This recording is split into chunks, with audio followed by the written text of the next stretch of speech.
What double standard ruined your life? My older sister Olivia got the perfect jeans while I got the nose that looked like someone bent it sideways and forgot to straighten it back out.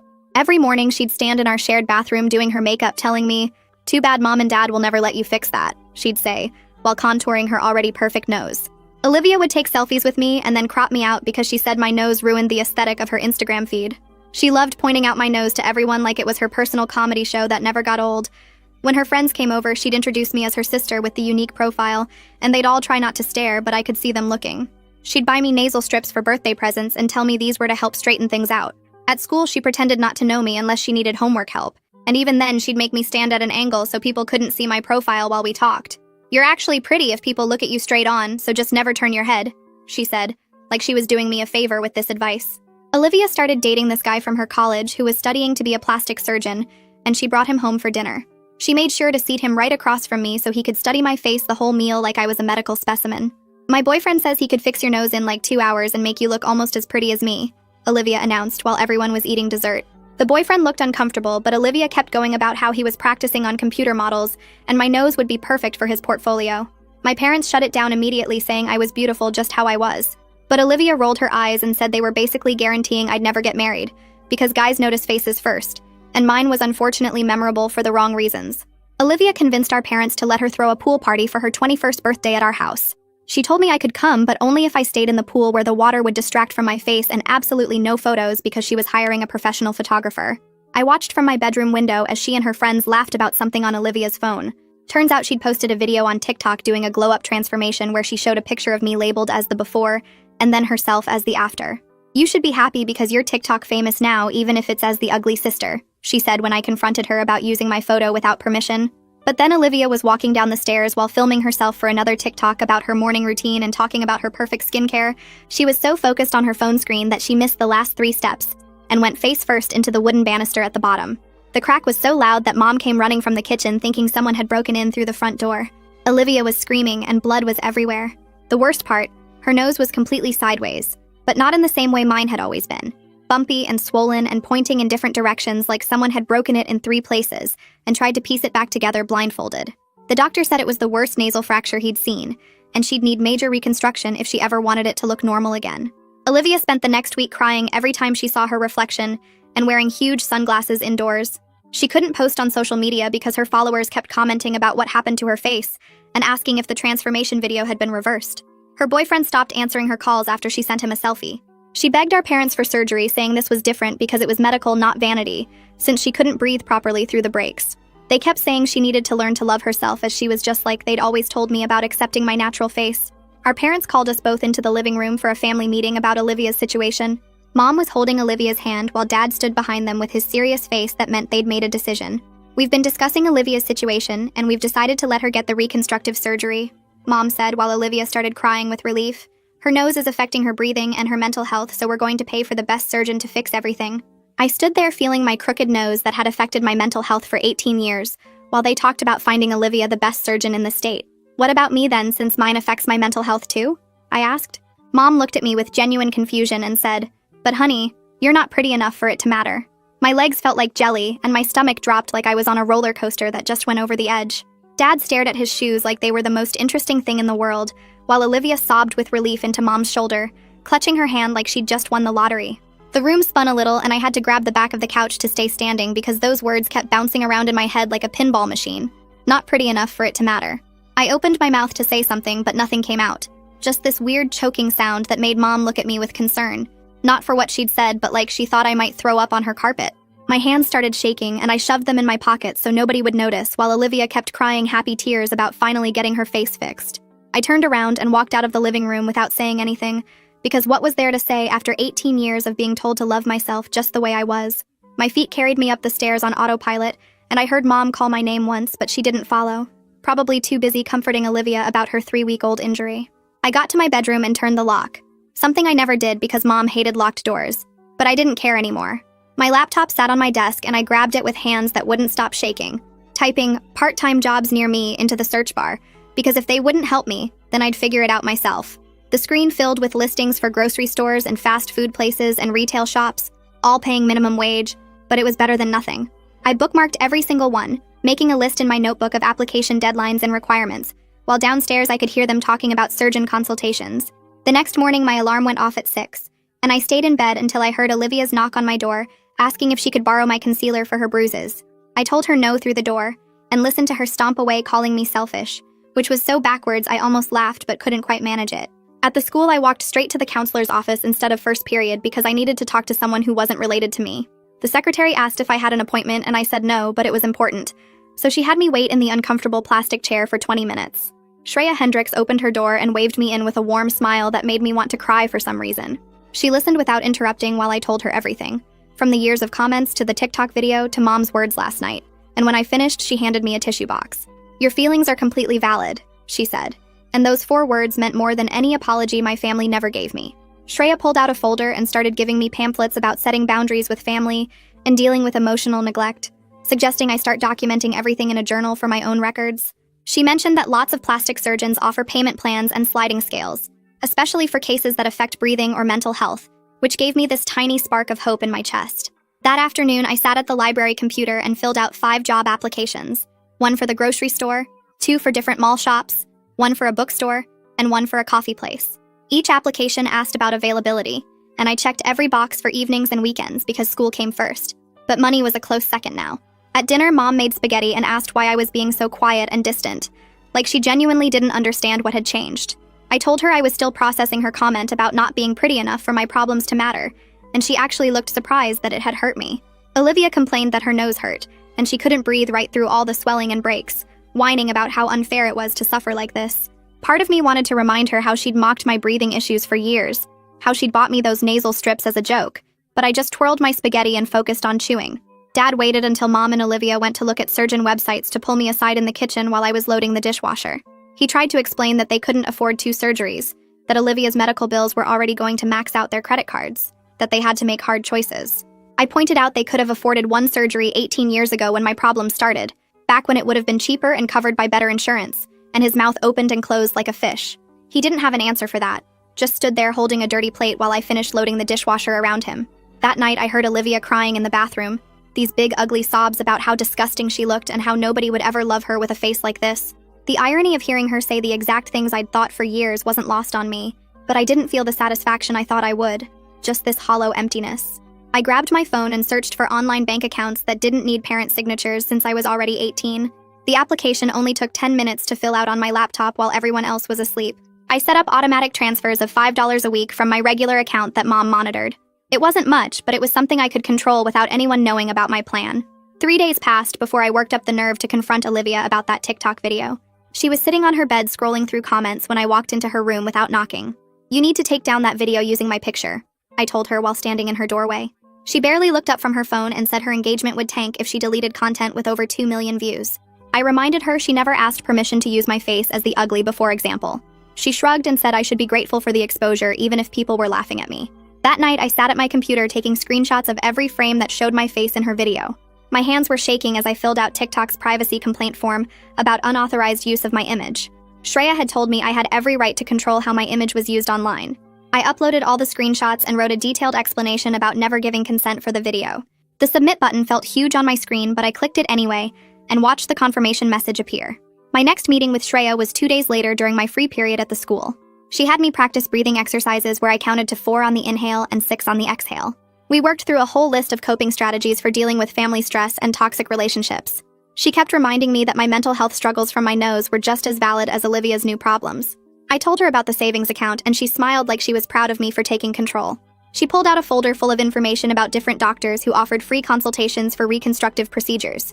Even if surgery is years away, understanding your options will help you feel less stuck, she explained while highlighting phone numbers. She circled 3 doctors who had sliding scale payment options and gave me the paper to keep. At the school the next morning, I noticed groups of kids looking at their phones and then glancing at me. Someone had shared Olivia's TikTok in our school's group chat with laughing emojis and comments about the transformation.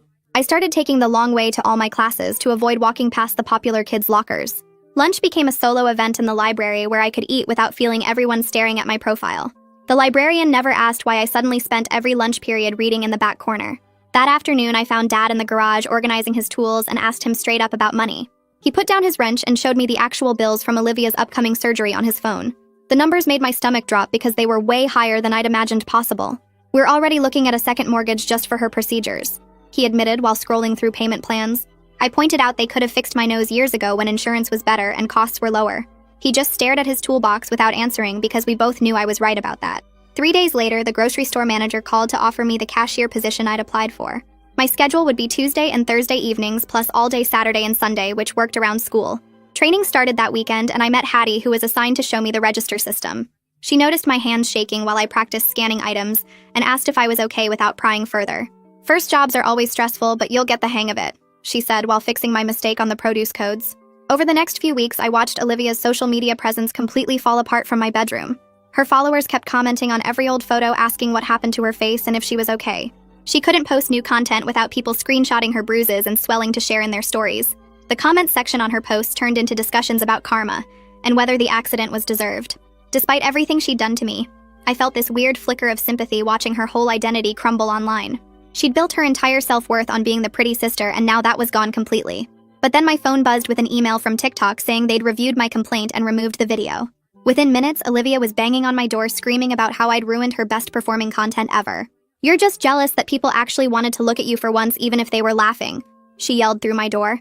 I opened it and told her she was cruel for using me without permission for years of jokes. She called me pathetic and said I'd never be pretty no matter how much surgery I saved up for. The fight got so loud that Mom came upstairs threatening to take both our phones if we didn't stop immediately. My chest got tight and my hands started shaking while I stood there in the hallway. I could feel my heart pounding so hard it hurt, and the walls seemed to close in around me.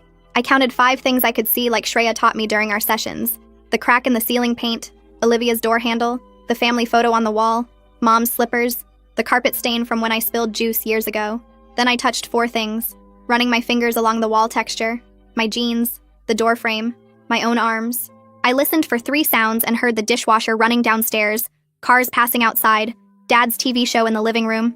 2 smells came next, Mom's lavender candle and leftover dinner.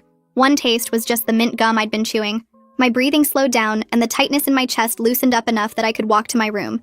The next day at work, I pulled up surgery websites on my phone during my break. One site showed prices starting at $8,000 for basic nose jobs, but going up to $15,000 for complex cases. Another site had payment plans where you could put down 20% and pay the rest over 2 years. I did the math on my phone calculator and figured if I saved half my paycheck every week, it would take me almost a year just for the down payment. Hattie walked by and saw me staring at my phone looking stressed, but didn't ask questions. During my next break, I scrolled through more sites and found some doctors offered free consultations to discuss options. One name kept coming up in reviews as the best for difficult cases, Dr. Edward Fairchild. His website said he specialized in complex reconstructions and had 30 years of experience. My fingers shook as I filled out the consultation request form, using my saved birthday money, plus my first paycheck to cover the consultation fee. 3 days later, his office called back and I scheduled an appointment for the following Tuesday after school. When Tuesday came, I took 2 buses to get to his office in the fancy part of town. The waiting room had leather chairs and a water fountain with real plants everywhere. Dr. Fairchild was older with gray hair and glasses, and he studied my nose from different angles with this little light. He pulled up some computer program and showed me how the bones had grown crooked and what fixing them would involve. He explained they'd have to break and reset the bones, reshape the cartilage, and it would take at least 6 weeks to heal with bruising for months. Then he told me I should really wait until I was done growing anyway since I was only 18, and things could still shift. The surgery would cost $12,000 for my case because of how complex the correction would be. He gave me papers about payment plans and said to think about it carefully since it was major surgery with real risks. I was on the phone in my room scheduling a follow-up appointment when Olivia burst through my door without knocking. She heard me confirming the date with the receptionist and started screaming that I was trying to copy her and steal her surgery attention. Then she broke down crying and admitted she was scared her nose would never look the same even with the best surgeon. She said her followers would never come back and her whole life was ruined because of one stupid video. I didn't comfort her, but I also didn't say anything mean, even though part of me wanted to. Saturday after our shift, Hattie asked if I wanted to get coffee at the place next door. We sat there for an hour talking about normal stuff like which teachers were the worst and what movies we wanted to see. She told me about her older brother in college, and I talked about maybe studying business or marketing.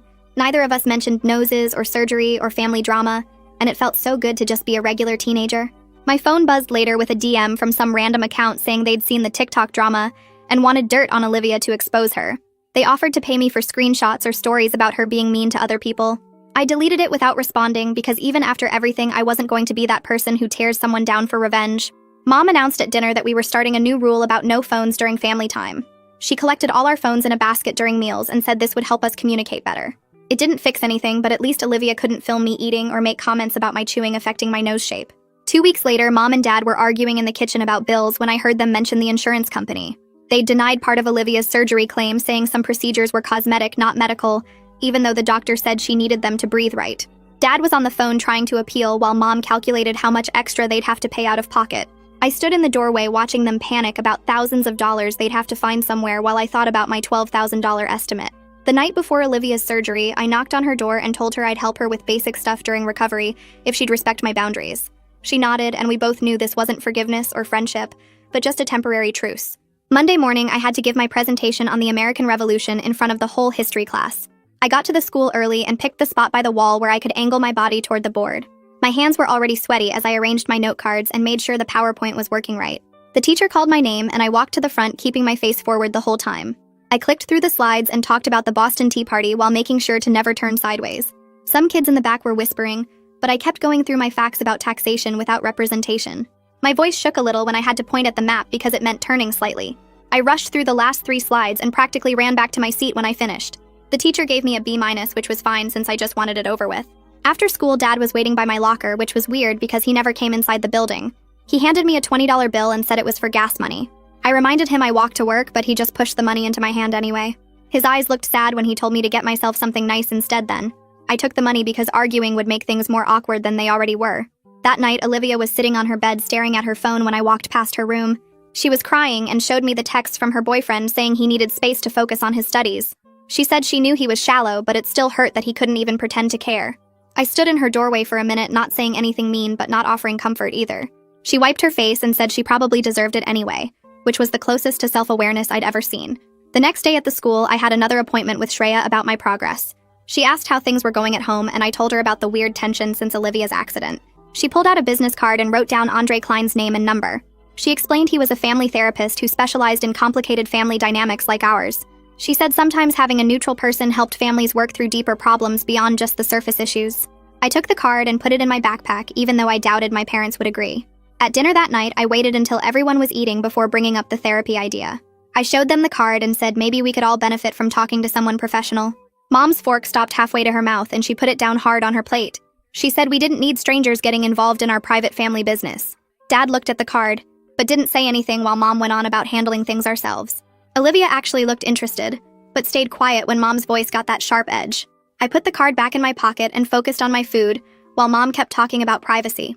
Friday was payday at the grocery store and I got my check for $120. I went straight to the bank after my shift and opened my surgery savings account. The teller helped me deposit $100 and gave me a little booklet to track my balance. It wasn't much, but seeing that $100 in my own account felt like real progress. I kept the booklet in my backpack where nobody could find it and judge me. The next Monday, Dr. Fairchild's office called while I was at lunch to say they had a cancellation. The receptionist said I could come in next month if I wanted the earlier appointment. I asked about the deposit requirement and she said it would be $500 up front. I told her I wasn't ready yet financially and would stick with my original appointment. She said she understood and would keep me on the list for future openings. After I hung up, Olivia appeared next to my locker holding her makeup bag.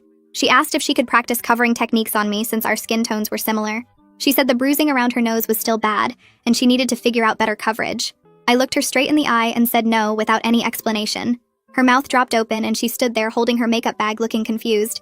She started to argue, but I just closed my locker and walked to my next class. Later that week, I was doing homework in my room when I heard shouting from downstairs. Mom and Dad were in the kitchen arguing about something and Mom's voice kept getting louder. I crept to the top of the stairs and heard Dad mention credit card statements. Mom was yelling about the interest rates and how they'd maxed out 2 cards for Olivia's surgery. Dad said they had to pay minimums on everything else just to cover the medical bills. Mom started crying about how they'd be in debt for years at this rate. I went back to my room thinking about my $100 and how long it would really take. At work Saturday, Hattie was stocking shelves next to me when she mentioned getting her wisdom teeth fixed. She said she'd saved up for 2 years to afford the dental work she needed. Then she told me about this clinic downtown that had sliding scale fees based on income. She wrote down the name and said they did payment plans for bigger procedures too. She was the first person to give me actual useful information, instead of just feeling sorry for me. I thanked her and put the paper with the clinic info in my wallet for later. Monday morning, I called the clinic during my lunch break, and the receptionist put me on hold for 10 minutes before telling me their waiting list was 6 months long. She asked if I wanted to add my name anyway, and I said yes, because even a long wait was better than no hope at all. She took down my information and said they'd call when my spot came up, then reminded me about the sliding scale fees based on income. I wrote the confirmation number on a sticky note and put it in my wallet behind my work ID card. That same afternoon, Mom came into my room without knocking to announce that Olivia's surgery was scheduled for next Wednesday. She started moving things around my desk, saying we needed to clean the whole house before Olivia came home from the hospital. Dad appeared with a list of supplies we'd need, like extra pillows and special gauze and those ice packs that stay cold for hours. They acted like the whole world was stopping for Olivia's recovery while I sat there watching them reorganize my stuff without asking. Mom said I'd need to help with Olivia's care since she'd be taking time off work and someone had to be home at all times. I told them I had work shifts already scheduled, but Mom just waved her hand saying family came first. The next few days turned into preparation chaos, with Mom buying special straws and soft foods, and Dad setting up a recovery station in the living room. Olivia made lists of things she wanted from her room brought downstairs so she wouldn't have to climb stairs. She ordered me around like I was her personal assistant, asking me to find specific pajamas and charge all her devices. I kept my mouth shut and did the basic tasks while focusing on my work schedule that I absolutely wasn't going to change. Tuesday night before the surgery, Olivia knocked on my door holding a photo album from when we were kids. She sat on my bed and started flipping through pages of us at the beach and birthday parties and school events. We looked at pictures from before everything got so messed up, when we were just sisters who shared a room and fought over toys. Neither of us said anything, but the silence felt heavy with all the years of hurt between us. She stopped at a photo of us in matching Halloween costumes from when I was 6 and she was 8. We'd been witches with pointy hats, and she'd insisted on doing my makeup to match hers. Back then, she'd held my hand while we went door to door and shared her candy when I dropped my bag in a puddle. She closed the album and left without saying goodnight, but I saw her wipe her eyes in the hallway. Wednesday morning, we all drove to the surgery center at 5:30 when it was still dark outside. Mom held Olivia's hand in the waiting room while Dad filled out paperwork, and I sat in the corner texting Shreya. I told her how numb I felt watching my family rally around Olivia, while my own needs stayed was ignored. Shreya texted back that complicated feelings about complicated situations were completely normal, and I didn't have to feel guilty about not being more supportive. She reminded me that setting boundaries wasn't being mean, it was being healthy. The nurse called Olivia back and Mom went with her while Dad and I stayed in the waiting room. He bought me a coffee from the vending machine, and we sat there not talking while other families came and went. 3 hours later, the doctor came out to say everything went well, and Olivia was in recovery. Mom started crying with relief while Dad shook the doctor's hand over and over. They let us see her an hour later, and her whole face was wrapped in bandages with just her eyes and mouth showing. She looked small and scared lying in that hospital bed with tubes and monitors beeping around her. The next 2 weeks were brutal, with Olivia crying from pain and frustration every few hours. I helped change her bandages twice a day because Mom's hands shook too much to do it properly. The bruising spread across her whole face, turning purple and yellow and green in waves.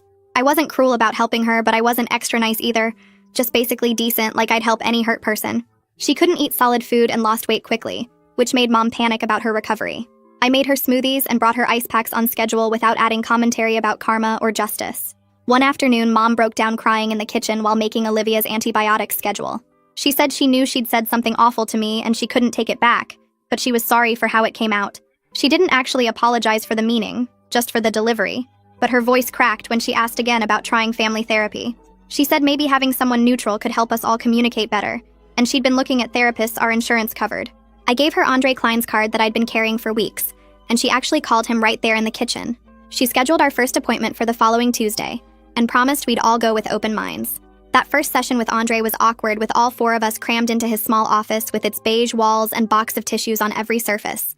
He had us go around and each say why we thought we were there without anyone interrupting. Mom talked about wanting to heal our family. Dad talked about supporting everyone. Olivia talked about feeling vulnerable for the first time. When it was my turn, I talked about 18 years of being told my face didn't matter while watching them move mountains for Olivia's. Andre set ground rules about respectful communication and active listening, and no interrupting or dismissing anyone's feelings. He said everyone's pain was valid even if it showed up differently, and we needed to learn to hold space for each other.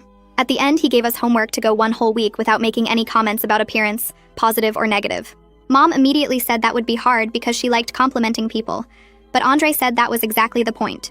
We had to learn to connect without using looks as the foundation for every interaction. The first few days were harder than expected, with everyone catching themselves mid-sentence about to comment on something appearance-related. Dad slipped up on day 3 when he told Olivia her swelling was looking better, but caught himself and changed the subject to how she was feeling instead. It was a tiny improvement, but it was something. This awareness of how much we focused on faces. Andre asked about social media at our second session, and Olivia got defensive about her right to post what she wanted. He asked her to consider how using my image without consent had affected our relationship, and if keeping those posts was worth the damage. She argued that they were old posts that nobody looked at anymore, but Andre kept pushing her to think about impact versus intent. Finally, she pulled out her phone and started deleting every post that had my photo in it. Her fingers moved fast across the screen, removing years of content where she'd used me as a joke or comparison. I felt relief mixed with lingering distrust, because she was only doing it because the therapist pushed, not because she understood why it hurt. 3 days later, I sat in Dr. Fairchild's office while he pulled up spreadsheets on his computer. He showed me payment plans that broke the surgery cost into monthly chunks over 12 months. The numbers weren't as scary when he explained how I could combine my work savings with the clinic's payment assistance program. He printed out the papers and highlighted the important parts, telling me to think about it and come back when I was ready. That weekend, Hattie texted asking if I wanted to help with the library's Saturday reading program since they needed volunteers. I showed up and discovered I was actually good at organizing the craft activities and keeping the kids focused on their projects. The librarian asked if I could come back next week, because the kids loved how I helped them make paper butterflies. Every Saturday after that, I spent 3 hours at the library teaching crafts and reading stories to kids who didn't care what my nose looked like. They just wanted me to help them glue googly eyes on their construction paper monsters or read them books about dragons. Hattie worked the desk while I ran the activities, and we'd grab coffee afterward to decompress from the chaos of 20 kindergartners. One evening, Dad knocked on my bedroom door holding an envelope with my name written on it. Inside was a bank statement for a new savings account he'd opened with $50 already deposited. He said he'd add 50 more every month without telling Mom, and the look on his face told me not to argue about it. The next morning, Mom asked if I wanted to come shopping for Olivia's scar cream and bandages. I went along carefully, watching her pick through the pharmacy shelves while avoiding eye contact with me. She asked about my job and the library volunteering, and even though it felt forced, she was trying. At checkout, she slipped a bottle of nice face wash into my basket and paid for it without saying anything. Later that week, I saw Olivia typing on her laptop for over an hour before posting something on Instagram. She'd written this long thing about respecting people's privacy and not sharing photos without permission. The post was still mostly about her own growth journey, but she actually followed through on the message. She even tagged some organization about digital consent and made it her pinned post. During our next family therapy session, Andre asked what changes we'd noticed in ourselves. When it was my turn, I mentioned signing up for individual sessions with Shreya to work on my own stuff separate from family issues. Mom looked surprised, but Andre said it showed I was taking my mental health seriously. After the session, I scheduled my first solo appointment with Shreya for the following week. She helped me realize my worth wasn't tied to any surgery, but that wanting to fix my nose was still valid. We worked on building my confidence through things I could control, like my library work and saving goals. 2 months passed, and the clinic called to say my waiting list number had dropped to 98. My savings account showed $512 between my paychecks and Dad's contributions. I celebrated by buying new glasses that actually fit my face properly and made me feel put together for once. The frames were simple black rectangles, but they were mine, and I'd chosen them myself without anyone's input. At work, Hattie complimented them and said they made me look professional, which felt better than any appearance compliment I'd gotten before. Olivia started treating me like an actual person instead of a prop for her content. She'd knock before entering my room and ask before borrowing my stuff instead of just taking it. These were basic things, but for us they were huge improvements from where we'd started. Dad kept making his deposits every month and even increased it to $75 when he got some overtime at work. Mom started including me in regular conversations about school and future plans without bringing up appearance at all. 6 months after that first therapy session, our family had settled into a new normal. We went to Andre's office once a month for maintenance sessions where we practiced our communication skills. Olivia had deleted all her old mean content and kept her posts focused on her own life without using me for comparison. My parents had contributed almost $600 to my surgery fund between them, even if Mom pretended not to know about Dad's account. I had a real friendship with Hattie, who invited me to movies and her apartment for game nights with her other friends. My library kids made me cards for my birthday that said things like, "Miss Helper is the best," with crooked drawings of butterflies. The clinic waiting list showed I'd probably get my consultation within the year, and Dr. Fairchild's payment plan meant I could actually afford it when the time came. None of us were perfect, and we still had bad days where old patterns tried to creep back in. But I finally believed I deserved the same care and consideration my sister got, whether that meant surgery or just basic respect. Thanks for exploring all these questions with me today. It's been a pretty curious little journey to share together. Until next time, take care. Subscribe for more content like this.